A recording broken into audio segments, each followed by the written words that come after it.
अध्याय 14।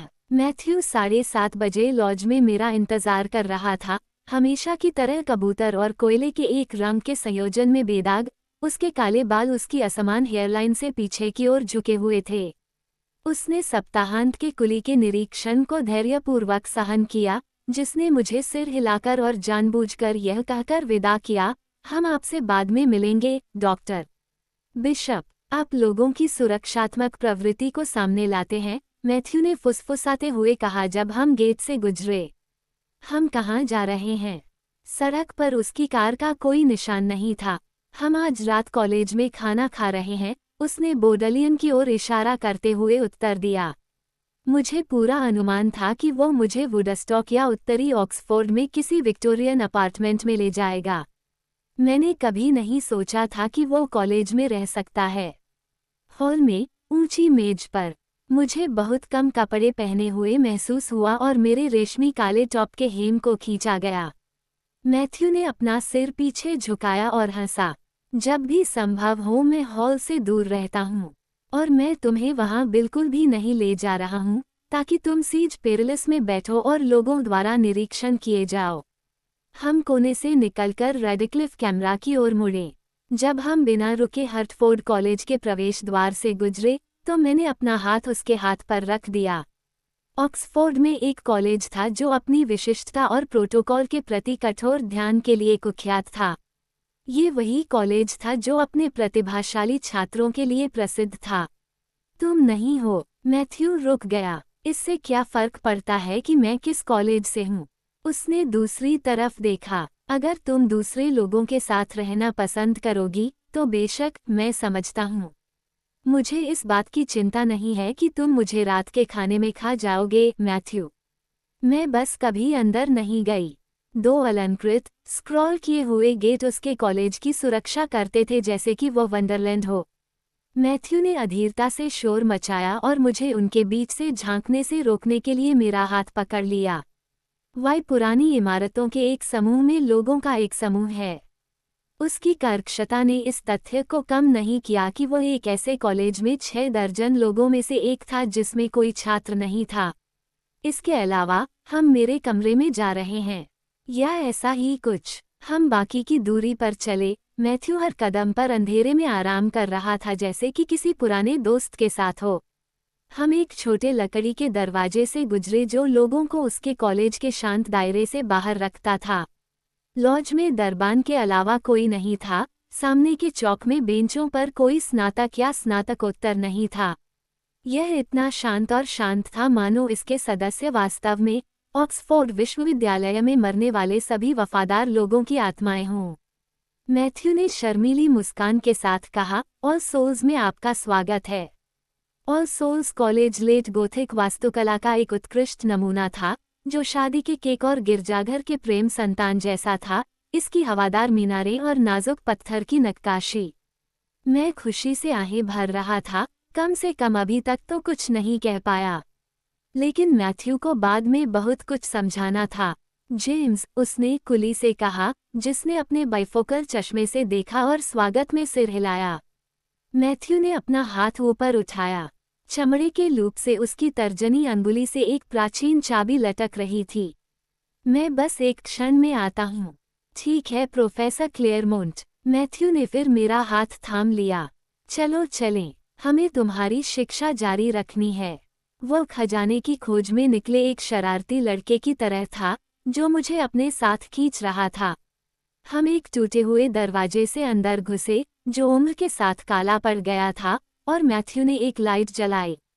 उसकी गोरी त्वचा अंधेरे से बाहर निकल आई, और वह हर इंच एक पिशाच की तरह दिख रहा था। अच्छा हुआ कि मैं एक चुड़ैल हूँ, उसने चिढ़ाते हुए कहा। यहाँ तुम्हारा दिखना ही किसी इंसान को डराने के लिए काफी होगा। सीढ़ियों के नीचे मैथ्यू ने सुरक्षा कीपैड पर संख्याओं की एक लंबी स्ट्रिंग दर्ज की, फिर स्टार कुंजी दबाई। मैंने एक हल्की क्लिक सुनी, और उसने एक और दरवाजा खोला। गंदगी और उम्र की गंध और कुछ और जिसका मैं नाम नहीं बता सकता था, ने मुझे एक लहर की तरह मारा। सीढ़ी की रोशनी से दूर तक कालापन फैल गया। ये तो किसी गॉथिक उपन्यास से लिया गया है।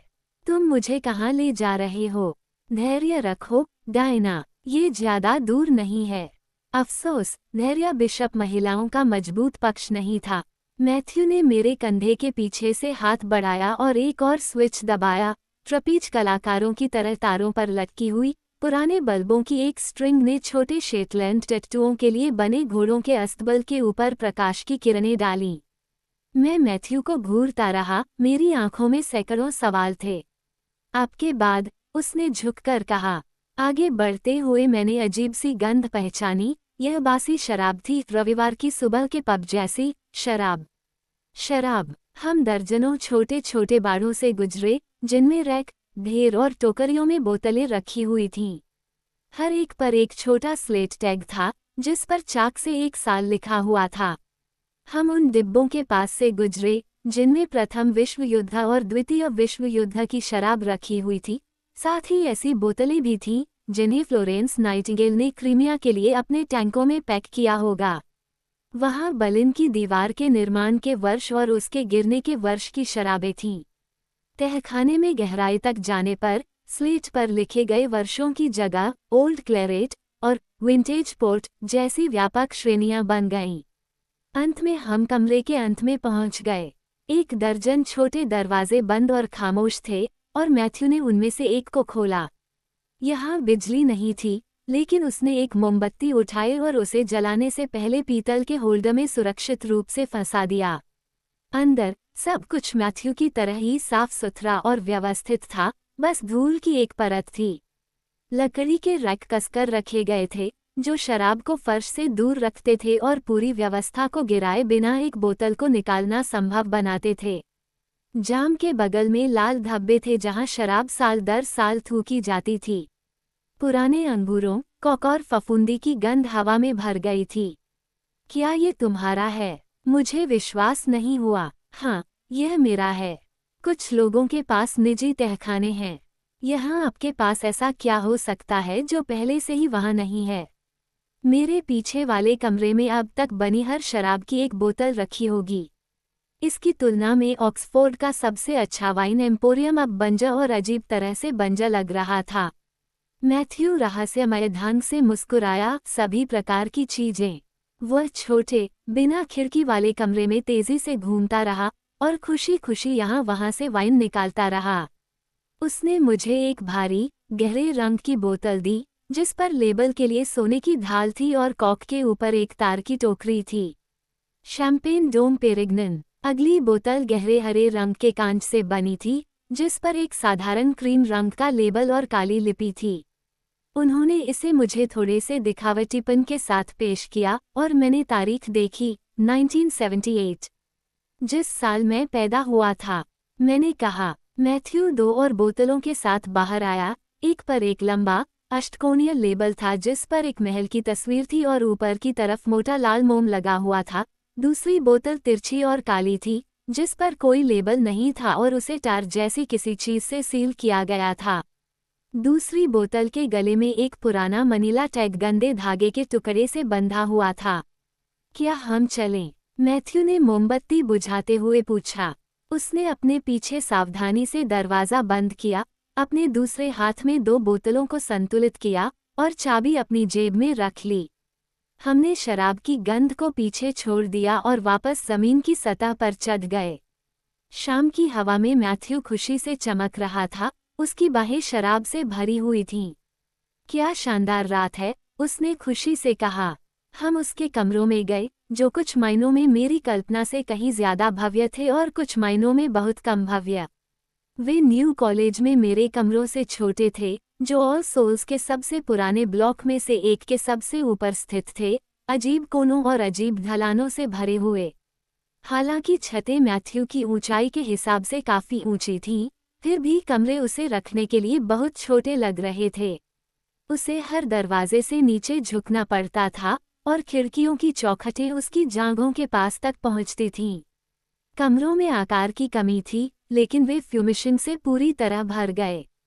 फर्श पर एक फीका ऑब्यूसन गलीचा फैला हुआ था, जिस पर विलियम मॉरिस के मूल फ्यूमिचर का संग्रह था। किसी तरह 15वीं सदी की वास्तुकला, 18वीं सदी का गलीचा और 19वीं सदी की खुरदरी ओक एक साथ शानदार दिख रही थी और कमरों को एक चुनिंदा एडवर्डियन सज्जनों के क्लब का माहौल दे रही थी। मुख्य कमरे के दूर वाले हिस्से में एक विशाल भोजन कक्ष की मेज थी, जिसके एक छोर पर अखबार, किताबें और अकादमिक जीवन के विविध अवशेष बड़े करीने से रखे हुए थे। नई नीतियों, विद्वानों की पत्रिकाओं, पत्रों के लिए अनुरोध और सहकर्मी समीक्षाओं के बारे में ज्ञापन। प्रत्येक ढेर पर एक अलग वस्तु रखी हुई थी।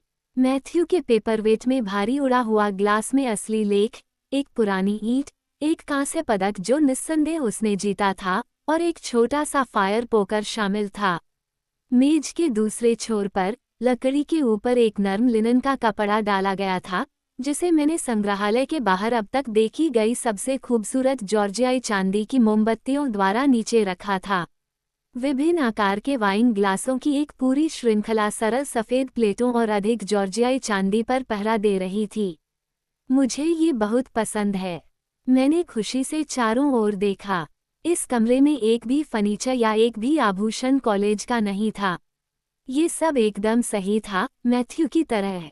बैठ जाओ। उसने मेरी ढीली उंगलियों से 2 शराब की बोतलें बचाईं और उन्हें एक शानदार कोठरी में ले गया। ऑल सोल्स का मानना नहीं है कि लोगों को अपने कमरों में खाना खाना चाहिए, उसने स्पष्टीकरण के तौर पर कहा जब मैंने अल्प रसोई सुविधाओं को देखा, इसलिए हम जितना संभव हो उतना अच्छा करेंगे। मैं जो खाने वाला था, वह शहर का सबसे बढ़िया भोजन होगा, इसमें कोई संदेह नहीं। मैथ्यू ने शैंपेन को बर्फ से भरी चांदी की बाल्टी में डाला और अपनी बंद पड़ी चिमनी के पास एक आरामदायक कुर्सी पर मेरे साथ बैठ गया। अब कोई भी आपको ऑक्सफोर्ड की चिमनी में आग जलाने नहीं देता।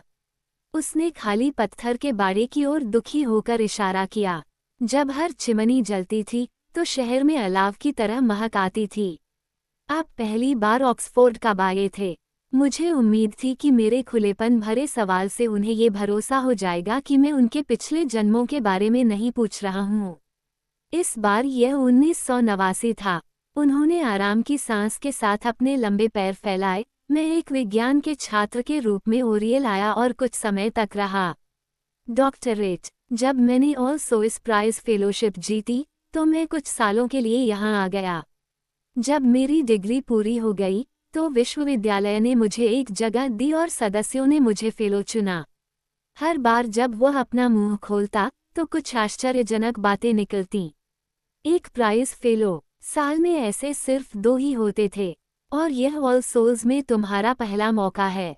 मैंने अपना होंठ काटा, और वह हंस पड़ा। चलो इसे खत्म करते हैं, उन्होंने हाथ ऊपर उठाते हुए और कॉलेजों को चिन्हित करते हुए कहा। मैं एक बार मेटन, मैगडलेन और यूनिवर्सिटी कॉलेज का सदस्य रह चुका हूँ। मैं न्यू कॉलेज और ओरियल का 2 बार सदस्य रह चुका हूँ। और यह पहली बार है जब ऑल सोल्स ने मुझ पर कोई ध्यान दिया है। इस उत्तर को कैम्ब्रिज, पेरिस, पडुआ और मोंटेपेलियर के गुणक से गुना करने पर, जिनके बारे में मुझे यकीन था कि इन सभी जगहों पर कभी मैथ्यू क्लेयरमोंट नाम का एक छात्र पढ़ा होगा, या इसी नाम का कोई और नाम, मेरे दिमाग में कई तरह के सवाल उठे। इतने सालों में उसने क्या पढ़ा होगा और उसने किसके साथ पढ़ाई की होगी? डायना। मैथ्यू की खुशनुमा आवाज़ मेरे विचारों में घुस गई। क्या तुमने मेरी बात सुनी? मुझे खेद है। मैंने अपनी आंखें बंद कर ली और अपने मन को भटकने से रोकने के प्रयास में अपने हाथों को अपनी जांघों पर कस लिया। यह एक बीमारी की तरह है। जब आप यादें ताज़ा करना शुरू करते हैं तो मैं जिज्ञासा को दूर नहीं रख सकता। मैं जानता हूं कि यह उन कठिनाइयों में से एक है जिसका सामना एक पिशाच को करना पड़ता है जब वह एक चुड़ैल के साथ समय बिताता है जो एक इतिहासकार है। मैथ्यू का मुंह एक नकली भौं में मुड़ा हुआ था, लेकिन उसकी आंखें काले सितारों की तरह चमक रही थीं। यदि आप भविष्य में इन कठिनाइयों से बचना चाहते हैं, तो मेरा सुझाव है कि आप बोडलियन के पुरालेख संदर्भ अनुभाग से बचें, मैंने तीखे स्वर में कहा। इस समय मैं सिर्फ एक इतिहासकार को ही बुला सकता हूँ। मैथ्यू सहजता से खड़ा हो गया। मैंने पूछा कि क्या तुम्हें भूख लगी है? वह ऐसा क्यों करता रहा? यह एक रहस्य था, जबकि मुझे भूख नहीं थी। हाँ, मैंने कहा, खुद को गहरी मॉरिस कुर्सी से बाहर निकालने की कोशिश करते हुए। मैथ्यू ने अपना हाथ आगे बढ़ाया। मैंने उसे पकड़ लिया और उसने मुझे आसानी से उठा लिया। हम एक दूसरे के सामने खड़े थे, हमारे शरीर लगभग एक दूसरे को छू रहे थे। मैंने अपना ध्यान उसके स्वेटर के नीचे उसके बैथनी एम्पुला के उभार पर केंद्रित किया। उसकी आंखें मुझ पर झिलमिलाती रहीं और बर्फ के टुकड़ों की एक लकीर छोड़ती रहीं। तुम बहुत सुंदर लग रही हो। मैंने अपना सिर झुकाया और हमेशा की तरह मेरे चेहरे पर बाल गिर गए। उसने ऊपर की ओर हाथ बढ़ाया, जैसा कि उसने हाल ही में कई बार किया था, और मेरे कान के पीछे उसे टिका दिया। इस बार उसकी उंगलियां मेरी खोपड़ी के आधार तक जारी रहीं। उसने मेरे बालों को मेरी गर्दन से दूर किया और अपनी उंगलियों से उन्हें ऐसे गिरने दिया जैसे कि वे पानी हों। मेरी त्वचा पर ठंडी हवा के स्पर्श से मैं कांप उठी। मुझे तुम्हारे बाल बहुत पसंद हैं, उसने धीरे से कहा। इसमें हर तरह का रंग है, यहाँ तक कि लाल और काले रंग के बाल भी। मैंने उसकी तेज सांस सुनी, जिसका मतलब था कि उसने एक नई खुशबू पकड़ ली थी। तुम्हें क्या गंध आ रही है? मेरी आवाज़ भारी थी और मैं अभी भी उससे नज़रें मिलाने की हिम्मत नहीं कर पाया था। उसने सांस ली। मेरी आंखें उसकी ओर उठीं। क्या हम खाना खाएं? उसके बाद खाने पर ध्यान केंद्रित करना मुश्किल था, लेकिन मैंने अपनी पूरी कोशिश की। मैथ्यू ने मेरी जल्दी जल्दी बैठने वाली कुर्सी खींची, जहां से गर्म, सुंदर कमरे का पूरा नज़ारा दिखाई देता था।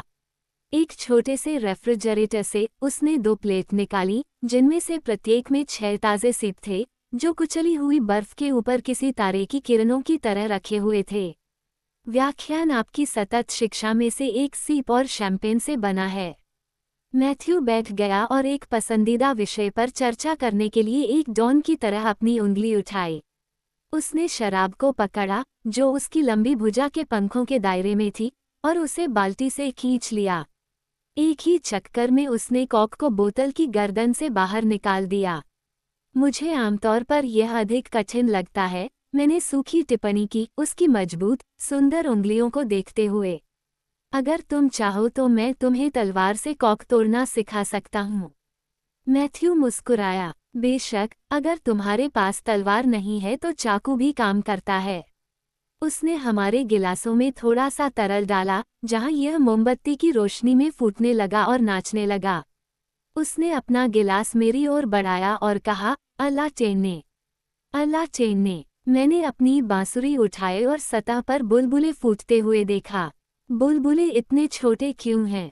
क्योंकि यह शराब बहुत पुरानी है।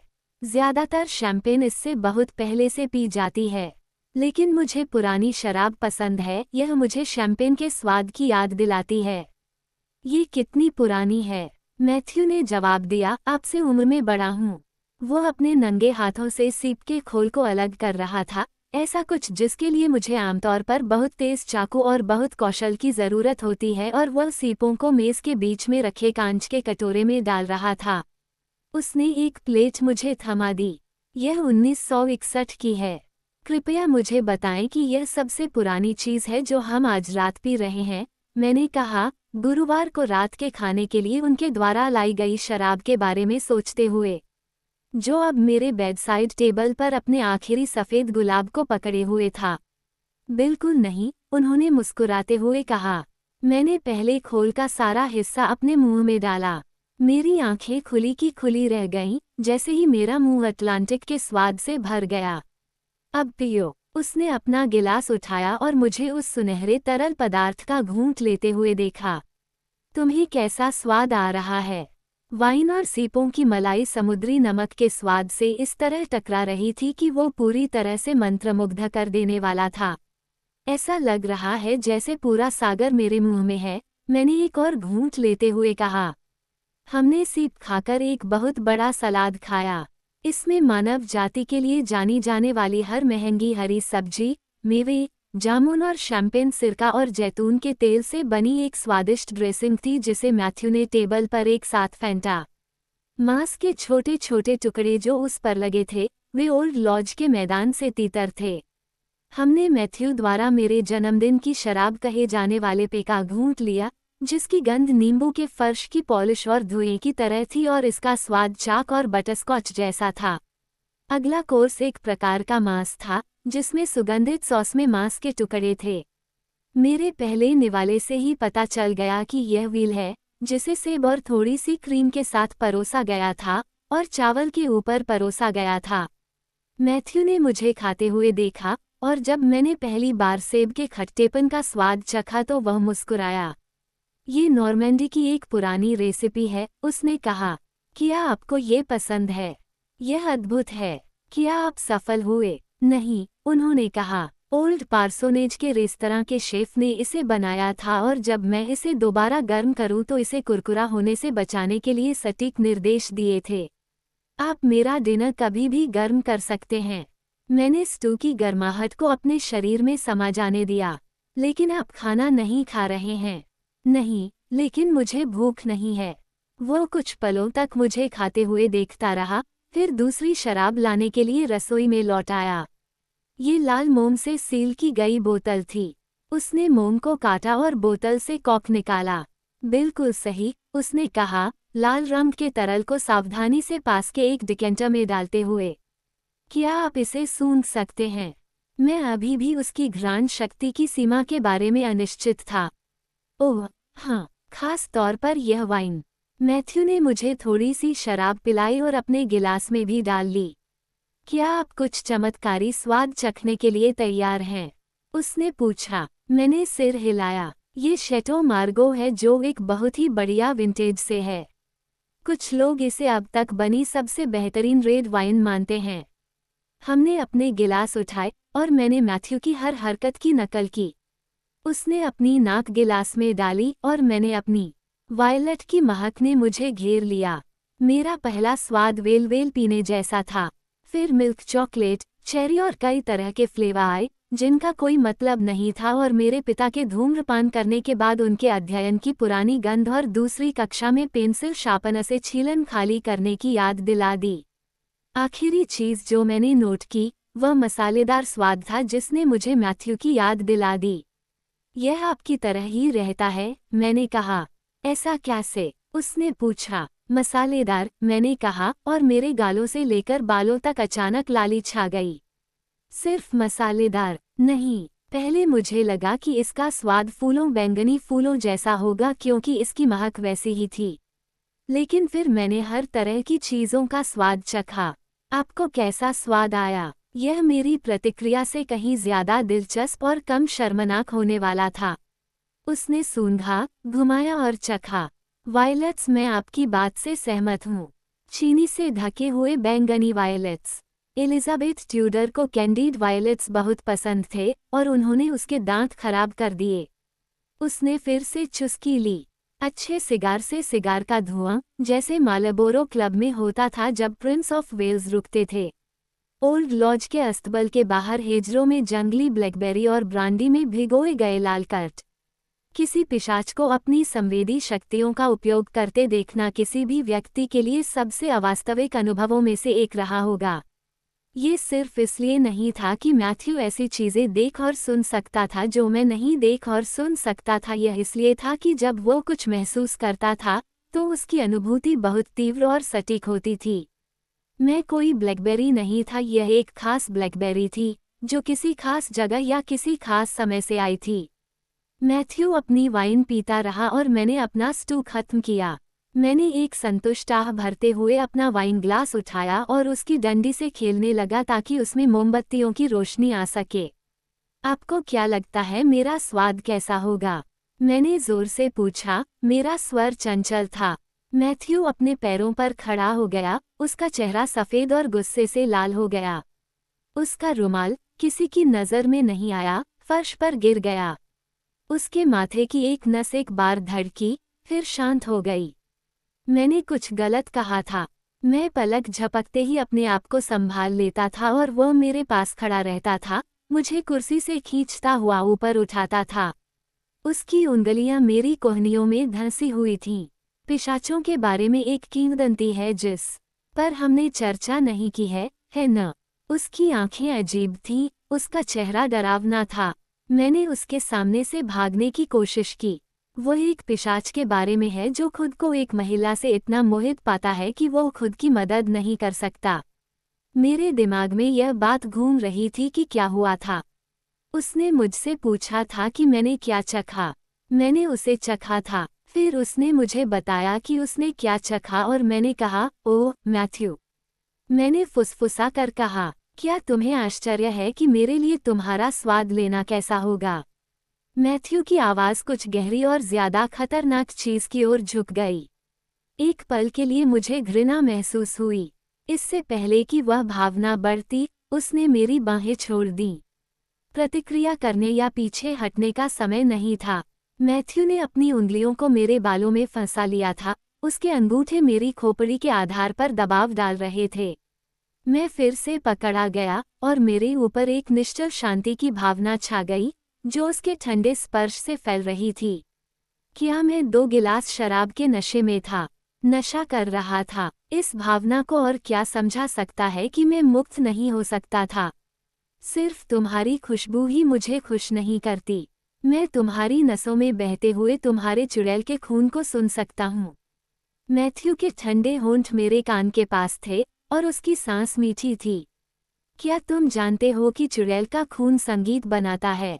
एक जलपरी की तरह जो नाविक को गाती है, उसे अपने जहाज को चट्टानों में चलाने के लिए कहती है, तुम्हारे खून की पुकार मेरी और तुम्हारी बर्बादी का कारण बन सकती है। उसके शब्द इतने शांत और अंतरंग थे कि वह सीधे मेरे दिमाग में बात कर रहा था। पिशाच के होंठ मेरे जबड़े की हड्डी के साथ साथ धीरे धीरे हिलने लगे। जिस भी जगह पर उसका मुंह लगा, वह जम गई। फिर मेरा खून त्वचा की सतह पर वापस आ गया। मैथ्यू, मैंने अपने गले में फंसी हुई गांठ को दूर से देखा। मैंने अपनी आंखें बंद कर ली। मुझे उम्मीद थी कि मेरी गर्दन पर दांत गड़ेंगे, लेकिन मैं हिलने में असमर्थ अनिच्छुक था। इसके बजाय मैथ्यू के भूखे होंठ मेरे होंठों से टकराए। उसकी बाहें मेरे चारों ओर लिपटी हुई थीं और उसकी उंगलियां मेरे सिर को सहला रही थीं। मेरे होंठ उसके होंठों के नीचे खुल गए, मेरे हाथ उसके सीने और मेरे बीच फंस गए। मेरी हथेलियों के नीचे उसका दिल धड़क रहा था। एक बार उसके दिल की धड़कन के साथ चुंबन बदल गया। मैथ्यू भी कम मांग नहीं कर रहा था, लेकिन उसके स्पर्श में भूख कुछ कड़वी मीठी हो गई। उसके हाथ आसानी से आगे बढ़े जब तक कि वो मेरे चेहरे को थाम नहीं लिया और उसने अनिच्छा से खुद को पीछे खींच लिया। पहली बार मैंने एक नर्म, कर्कश ध्वनि सुनी। यह मानव श्वास की तरह नहीं थी। यह एक पिशाच के शक्तिशाली फेफड़ों से गुजरने वाली ऑक्सीजन की छोटी मात्रा की ध्वनि थी। मैंने तुम्हारे डर का फायदा उठाया। मुझे ऐसा नहीं करना चाहिए था, उसने फुसफुसाते हुए कहा। मेरी आंखें बंद थीं और मैं अभी भी नशे में था। उसकी दालचीनी और लौंग की खुशबू शराब से बैंगनी फूलों की खुशबू को दूर कर रही थी। बेचैन, मैं उसके रप्र में हलचल मचा रहा था। चुप रहो, उसने कठोर स्वर में कहा। अगर तुम दूर चली गईं तो मैं खुद को नियंत्रित नहीं कर पाऊंगा। उसने प्रयोगशाला में मुझे शिकारी और शिकार के बीच के रिश्ते के बारे में बताया था। अब वो मुझे मृत दिखाने की कोशिश कर रहा था ताकि उसके अंदर का शिकारी मुझमें दिलचस्पी न ले। लेकिन मैं मरा नहीं था। मेरी आंखें खुली की खुली रह गईं। उसके चेहरे पर तीक्ष्ण भाव था, इसमें कोई संदेह नहीं था। वो उत्सुक, भूखा था। मैथ्यू अब सहज प्रवृत्ति का प्राणी था, लेकिन मुझमें भी सहज प्रवृत्ति थी। मैं तुम्हारे साथ सुरक्षित हूँ। मैंने ये शब्द अपने होठों से कहे जो एक ही समय में ठंडे और जलते हुए थे। पिशाच के चुंबन की भावना के लिए अभ्यस्त नहीं थे। एक पिशाच के साथ एक चुड़ैल सुरक्षित। इस बारे में कभी भी निश्चित मत होइए। इसमें केवल एक पल लगेगा। अगर मैंने हमला किया तो आप मुझे रोक नहीं पाएंगे और मैं नहीं रहूंगा। खुद को रोकने में सक्षम, हमारी आंखें मिल गईं और एक दूसरे से चिपक गईं। हम दोनों में से कोई भी पलक नहीं झपका रहा था। मैथ्यू ने आश्चर्य से धीमी आवाज में कहा, तुम कितनी बहादुर हो। मैं कभी बहादुर नहीं रहा। जब आपने प्रयोगशाला में रक्तदान किया, जिस तरह से आप एक पिशाच की आंखों से मिले, जिस तरह से आपने पुस्तकालय से प्राणियों को बाहर जाने का आदेश दिया, यहाँ तक कि आप दिन प्रतिदिन वहां जाते हैं और लोगों को आपको वह करने से रोकने से मना करते हैं जो आप करना चाहते हैं, ये सब बहादुरी है। ये तो जिद है। सारा ने बहुत पहले ही अंतर समझा दिया था। मैंने पहले भी महिलाओं में तुम्हारे जैसा साहस देखा है, ज्यादातर महिलाओं में, मैथ्यू ने आगे कहा, जैसे कि मैंने कुछ कहा ही न हो। पुरुषों में यह नहीं होता। हमारा संकल्प डर से पैदा होता है। ये तो सिर्फ दिखावा है। उसकी नज़र मुझ पर बर्फ के टुकड़ों की तरह पड़ी जो मुझे छूते ही ठंडक में बदल गई। एक ठंडी उंगली ने बाहर निकलकर मेरी पलकों की नोक से एक आंसू को पकड़ लिया। उसका चेहरा उदास था जब उसने मुझे धीरे से कुर्सी पर बैठाया और मेरे बगल में बैठ गया, एक हाथ मेरे घुटने पर और दूसरा हाथ कुर्सी की बांह पर एक सुरक्षात्मक घेरे में टिका दिया। मुझसे वादा करो कि तुम कभी भी किसी पिशाच के साथ, यहाँ तक कि मुझसे भी नहीं, खून या अपने स्वाद के बारे में मजाक नहीं करोगे। मुझे खेद है, मैंने फुसफुसाते हुए कहा और खुद को नजरें हटाने से रोक लिया। उसने अपना सिर हिलाया। तुमने मुझे पहले ही बताया था कि तुम पिशाचों के बारे में ज्यादा नहीं जानते। तुम्हें ये समझने की जरूरत है कि कोई भी पिशाच इस प्रलोभन से अछूता नहीं है। विवेक वाले पिशाच अपना ज्यादातर समय ये कल्पना करने में बिताते हैं कि लोगों का स्वाद कैसा होगा। अगर तुम विवेकहीन किसी पिशाच से मिलो, और ऐसे बहुत से पिशाच हैं जो उस श्रेणी में आते हैं, तो भगवान तुम्हारी मदद करें। मैंने नहीं सोचा था, मैं अभी भी नहीं सोच सकता था। मेरा दिमाग उसके चुंबन, उसके क्रोध और उसकी स्पष्ट भूख की यादों से घूम रहा था। उसने अपना सिर झुकाया, मुकुट मेरे कंधे पर टिका दिया। बैथनी से आई हुई शीशी उसके स्वेटर की गर्दन से बाहर निकली और पेंडुलम की तरह झूलने लगी। उसका छोटा सा ताबूत मोमबत्तियों की रोशनी में चमक रहा था। वो इतने धीमे स्वर में बोला कि मुझे सुनने के लिए जोर लगाना पड़ा। चुड़ैलों और पिशाचों को इस तरह महसूस नहीं करना चाहिए। मैं ऐसी भावनाओं का अनुभव कर रहा हूँ जो मैंने पहले कभी नहीं की थी। उसने बात बीच में ही रोक दी। मुझे पता है। मैंने सावधानी से अपना गाल उसके बालों पर टिकाया। ये दिखने में जितना साटन जैसा था, उतना ही महसूस भी हुआ। मैं भी उन्हें महसूस करती हूँ। मैथ्यू की बाहें वहीं थीं जहाँ उसने उन्हें छोड़ा था, एक हाथ मेरे घुटने पर और दूसरा कुर्सी की बांह पर। मेरे शब्दों पर उसने उन्हें हिलाया। मैं कांप नहीं उठी। इसके बजाय मैं धीरे धीरे अपनी बाहों को आराम देने के लिए उसके करीब पहुंची और अपनी कमर को कस लिया। उसके शरीर की ठंडक मेरे कपड़ों को चीर रही थी, लेकिन उसके कंधों पर, जाहिर है कि एक पिशाच कई दिनों तक उस स्थिति में आराम से रह सकता था, लेकिन एक साधारण चुड़ैल के लिए यह कोई विकल्प नहीं था। जब मैं थोड़ा सा हिली तो उसने उलझन में मेरी तरफ देखा और फिर पहचान में उसका चेहरा हल्का हो गया।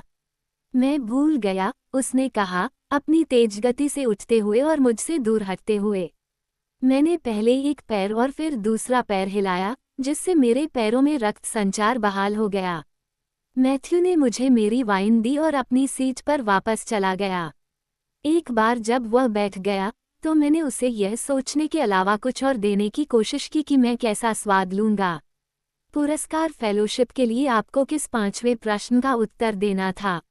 उम्मीदवारों को एक परीक्षा में बैठने के लिए आमंत्रित किया गया था जिसमें 4 प्रश्न शामिल थे जो विचारोत्तेजक चौड़ाई और गहराई के साथ शैतानी जटिलता को जोड़ते थे। यदि आप पहले 4 प्रश्नों में सफल हो जाते तो आपसे प्रसिद्ध 5वां प्रश्न पूछा जाता। यह कोई प्रश्न नहीं था, बल्कि पानी या अनुपस्थिति जैसा एक शब्द था।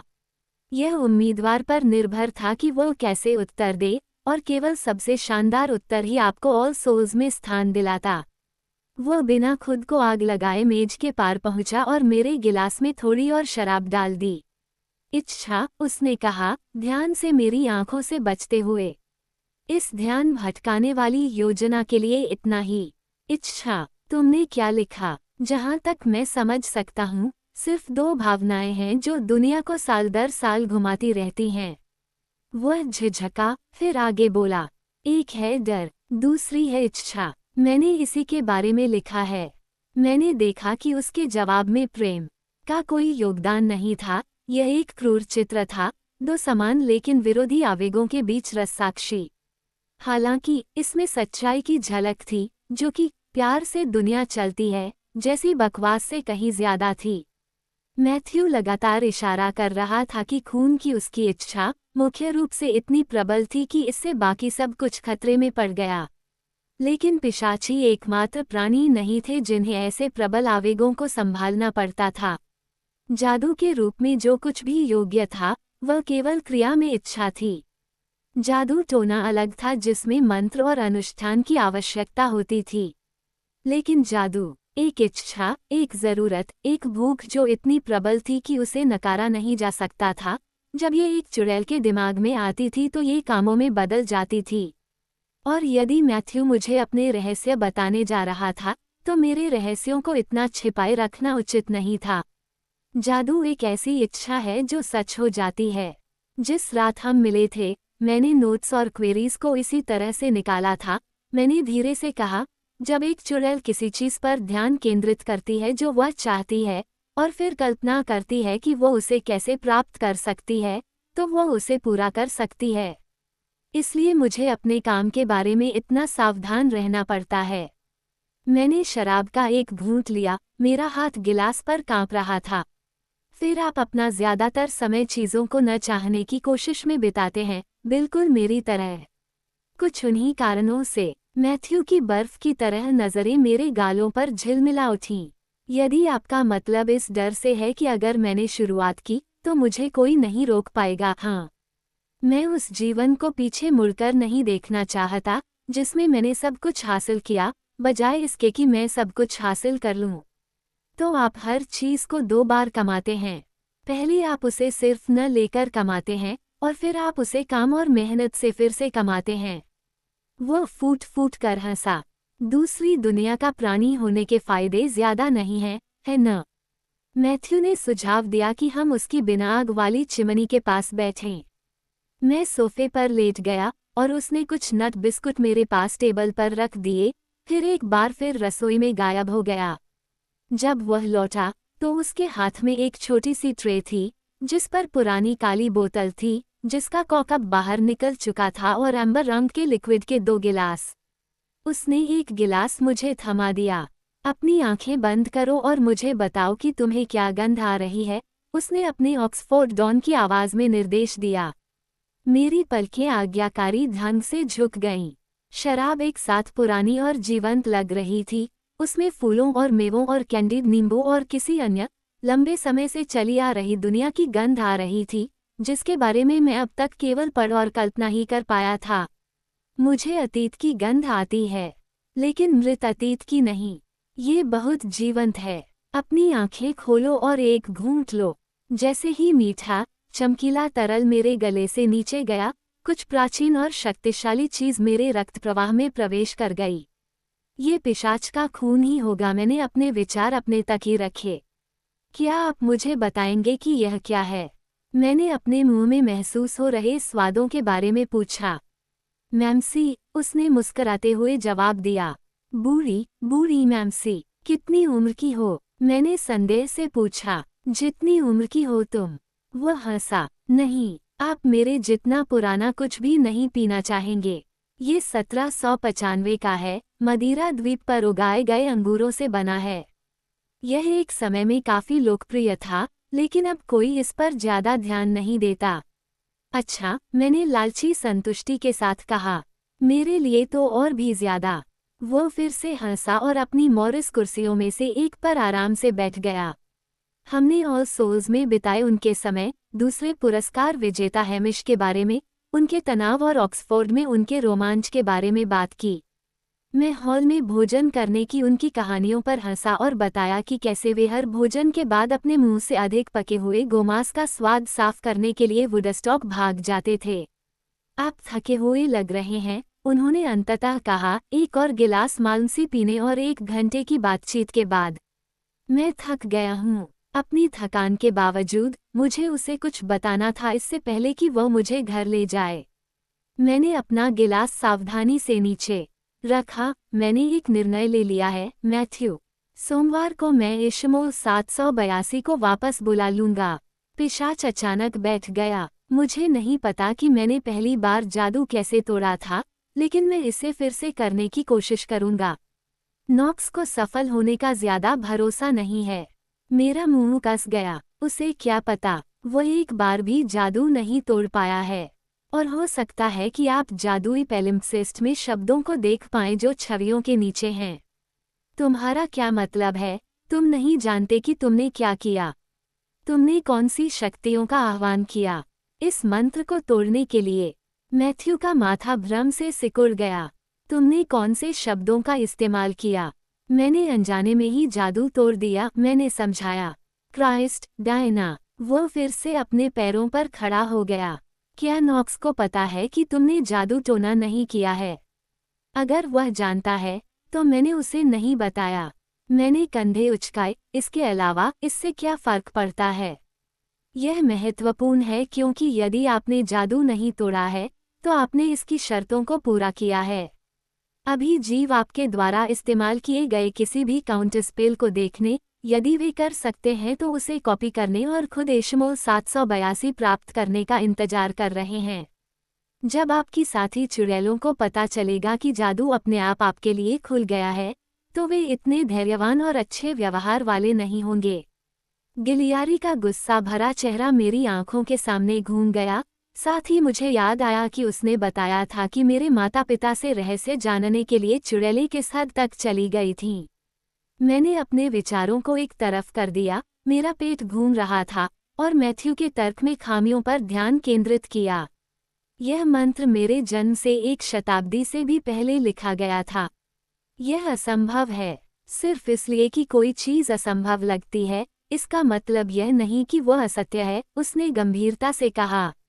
न्यूटन को ये पता था। कोई नहीं बता सकता कि जब नॉक्स को आपके जादू से संबंध का पता चलेगा तो वह क्या करेगा। मैं खतरे में हूँ, चाहे मुझे पांडुलिपि याद हो या न हो, मैंने कहा। नॉक्स इसे जाने नहीं देगा, है न? नहीं, उसने अनिच्छा से सहमति जताई और वह तुम्हारे खिलाफ जादू का उपयोग करने में संकोच नहीं करेगा, भले ही बोडलियन का हर इंसान उसे ऐसा करते देख ले। हो सकता है कि मैं समय पर तुम्हारे पास न पहुंच पाऊं। पिशाच तेज थे, लेकिन जादू उससे भी अधिक तेज था। तो फिर मैं तुम्हारे साथ मेज के पास बैठूंगा। पांडुलिपि मिलते ही हमें पता चल जाएगा। मैथ्यू ने स्पष्ट रूप से चिंतित होकर कहा, मुझे ये पसंद नहीं है। बहादुरी और लापरवाही के बीच एक महीन रेखा होती है, डायना। मैं लापरवाह नहीं हूँ, मैं बस अपना जीवन वापस चाहता हूँ। क्या होगा अगर यही आपकी जिंदगी है? उन्होंने पूछा। क्या होगा अगर आप जादू को दूर नहीं रख सकते? फिर इसके कुछ हिस्से रख लो। उसके चुंबन को याद करते हुए और उसके साथ आए अचानक तीव्र ऊर्जा की भावना को याद करते हुए मैंने सीधे उसकी आंखों में देखा। उसे पता होगा कि उसे भी इसमें शामिल किया गया है, लेकिन मैं किसी के दबाव में नहीं आऊंगा। मैथ्यू अभी भी मेरी योजना के बारे में चिंतित था और मुझे घर ले जा रहा था। जब मैं न्यू कॉलेज लेन में पीछे के प्रवेश द्वार का उपयोग करने के लिए मुड़ा तो उसने मेरा हाथ पकड़ लिया। तुम्हारी जान पर भी नहीं, उसने कहा। क्या तुमने देखा कि पोर्टर ने मुझे क्या देखा? मैं चाहता हूं कि उसे पता चले कि तुम सुरक्षित कॉलेज में हो। हम होलीवेव स्ट्रीट के उबड़ खाबड़ फुटपाथों से होते हुए टफ पब के प्रवेश द्वार से होते हुए न्यू कॉलेज के गेट से गुजरे। हम चौकस दरबान के पास से गुजरे, अभी भी हाथ में हाथ डाले हुए। क्या आप कल नौकायन करेंगे? मैथ्यू ने सीढ़ियों के नीचे से पूछा। मैंने कराहते हुए कहा, नहीं, मुझे हजारों सिफारिशें लिखनी हैं। मैं अपने कमरे में ही रहूंगा और अपनी मेज साफ करूंगा। मैं शिकार करने के लिए वुडस्टॉक जा रहा हूँ, उसने सहजता से कहा। तो फिर, अच्छा शिकार, मैंने भी उतनी ही सहजता से कहा। मैं तुम्हें ये जानकर बिल्कुल भी परेशान नहीं करना चाहता कि मैं अपने हिरणों का शिकार करने जा रहा हूँ। मैथ्यू अचंभित हो गया। नहीं, कभी कभी मैं तीतर खा लेता हूँ। कभी कभी आप हिरण खाते हैं। मैंने कंधे उचका दिए। ईमानदारी से कहूँ तो मुझे कोई फर्क नहीं दिखता। मैथ्यू की आंखें चमक उठीं। उसने अपनी उंगलियां थोड़ी फैलाईं, लेकिन मेरा हाथ नहीं छोड़ा। इसके बजाय उसने उसे अपने होठों तक उठाया और मेरी हथेली के खोखले हिस्से में कोमल मांस पर एक धीमा चुंबन दिया। सोने के लिए जाओ, उसने मेरी उंगलियां छोड़ते हुए कहा। उसकी आंखों ने बर्फ और बर्फ के निशान छोड़े जो न केवल मेरे चेहरे पर बल्कि मेरे शरीर पर भी बने रहे। बिना कुछ कहे मैंने उसकी ओर देखा और आश्चर्यचकित थी कि हथेली पर चुंबन इतना अंतरंग हो सकता है। शुभ रात्रि, मैंने अगली सांस छोड़ते हुए कहा। सोमवार को मिलते हैं। मैं संकरी सीढ़ियां चढ़कर अपने कमरे में पहुंचा। जिसने भी दरवाजे की कुंडी कसी थी, उसने ताला खराब कर दिया था और धातु के हार्डवेयर और लकड़ी पर नए खरोंच लगे हुए थे। अंदर, मैंने लाइट जलाई। उत्तर देने वाली मशीन बेशक चमक रही थी। खिड़की पर मैंने हाथ उठाकर दिखाया कि मैं सुरक्षित अंदर हूँ। कुछ सेकंड बाद जब मैंने बाहर झांका तो मैथ्यू पहले ही जा चुका था।